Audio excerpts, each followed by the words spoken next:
皆さんこんにちは。お久しぶりです。今日は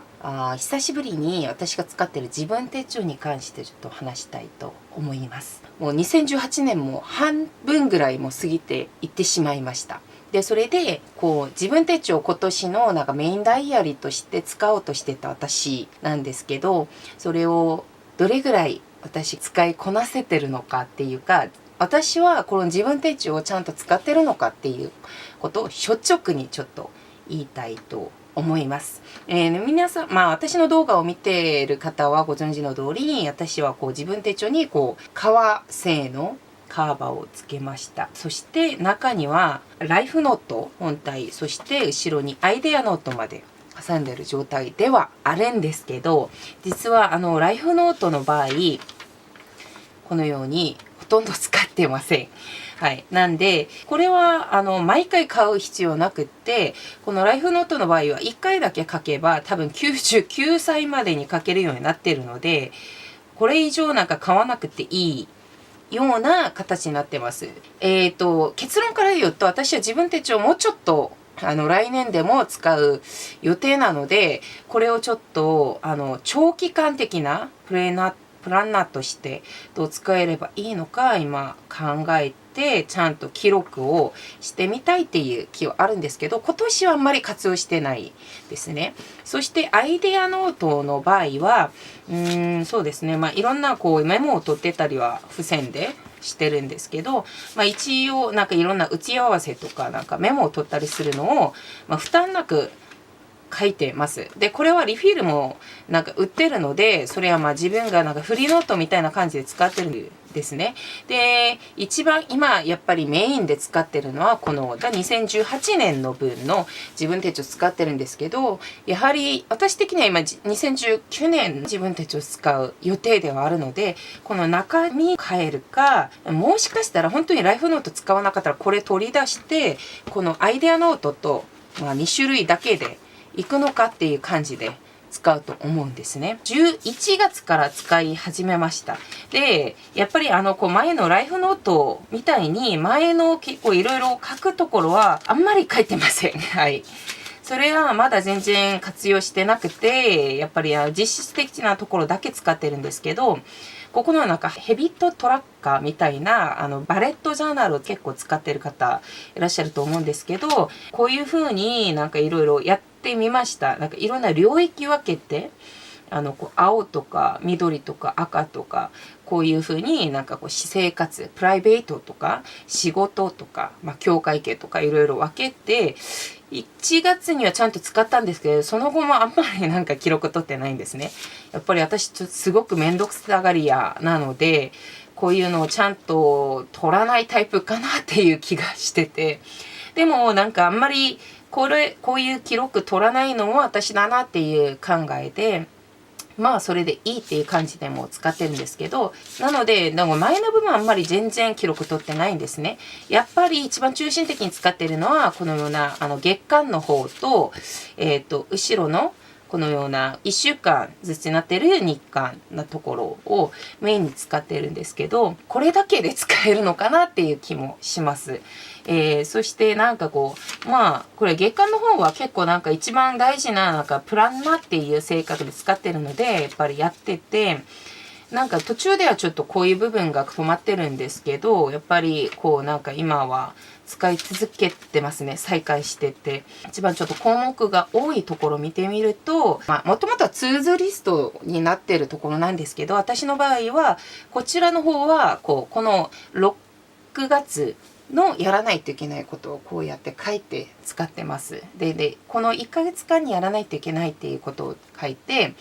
これは前のハビットトラッカーと同じのように、プライベートなものは緑、そして仕事的なものは青にしてて、赤の方は、普通の範疇的には、境界系を赤にしてるんですけど、日程のところも全部そうですね。なんですけど、G まで赤にしてるのは本当に期限が迫ってるとか、すごく大事なところ、忘れちゃいけないところを字まで赤くしてて、こうやって表現してますね。こんな風に7月にもちょっとやってて、まだできてないのは縫ってないっていう状況なんですよね。で、それで日程のところもこういう風にちょっとちっちゃい丸っとしてて、なんかこう表示するようにしました。8月はまだ来てないんでそうやってて、なんかこう習慣の方にも同じくなんかこのように、この7月の1週目のところが全部プライベートなあれしかなかったんですけど、こういう風になんかこうチェックしながら、これは今週中のやらないといけないものとか表示しながら使ってます。もう日程とか決まってるところはこういうなんか箱型にしてて、なんかチェックはするんですけど、ほとんど私の場合はこう時間軸ごとにやらないといけないトゥードゥリストとしてよく使ってるんですよね。他のなんかいろんななんか機能とか記録とか取ろうとしてても、あんまり私の場合はちょっとめんどくさいっていうか、あんまり記録を取らないっていうか、今までやってたのがほとんどはなんかするべきことをチェックしてできたのかできてないのかっていうことを記録するプランナーをよく使ってきたので、それをちゃんとこう時間軸を通して使ってます。で、時間があんまり決まってないでもやらないといけないものは下の方にやってましたね。それで前には結構なんかこのように朝昼晩で食事を記録するところもあって、最初はすごくちゃんと記録は取ってったんですけど、それもやっぱりなんかだんだんめんどくさいっていうか、自分があんまりそんなに食事にちゃんと記録を取ったり、食事をあんまりしなかったりするのも多かったので、それはだんだんなんかしないようになってるんですよね。なのでそういう部分はちょっとなんか抜けてる感がしてて、でもなんか自分がそんなに記録を取りにくいっていうか、あんまり取らないものはまあいいかっていう感じで、負担なくストレス受けずに書かないようにしたんですね。なので私がほとんど使ってるのはこの部分。そしてこの部分を時間軸に日程とやらないといけないトゥードリストっていう使う。っていう感じで今は全然使ってます。このように使ってるんですけど、途中ですごくこのようにめちゃくちゃこう空になってるところもありまして、3月に個人的にスランプがあったんですね。なのですごく空いてるんですけど、それも私の記録なんですよね、ある意味で。手帳書かなかったり、なんか何もしなかったように見えるんですけど、実は結構こういう時にもなんかいろいろやってたんですよね。こう振り返ってみると、やっぱりこういう時期にあんまりちゃんと生活とやるべきことちゃんと成し遂げてないなっていう感もしてて、やっぱり自分的にもやらないといけないこと、ちゃんと記録通らないといけないっていうことを実感しながら今も生活してる感じなんですよね。なんでちょっとやっぱりそれで私は手帳を書かないといけない人間なんだっていうのを改め感じながら、もう一回こう自分手帳振り返ってみたんですね。でそれでなんかこう1年じゃないですね、6ヶ月以上自分手帳書きながらちょっと感じたのは、結構一目で見えるんですよ、自分の生活パターンが。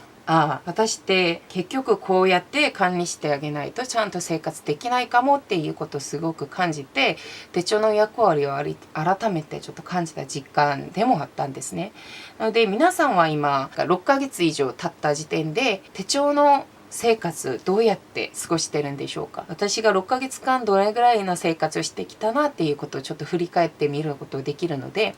ぜひ皆さんちょっと一回めくって見るのもいいかもしれないですね。私はなんかこれからはちゃんと記録取りながら12月まではちゃんと使いこなしたいっていう風に考えてますね。今年の使い方によって来年自分手帳をもうちょっと効率的に使うことができるのかっていうことをちょっと構造してみたいと思います。で皆さんも皆さんが持ってる手帳でいろいろちょっと考えてみる時間になってほしいですね。もうちょっといい年を迎えるように残りの何ヶ月ですかね、5ヶ月ですかも頑張ってみたいと思います。皆さん頑張りましょう。じゃあそれでは今日はここで終わりたいと思います。皆さんバイバイ。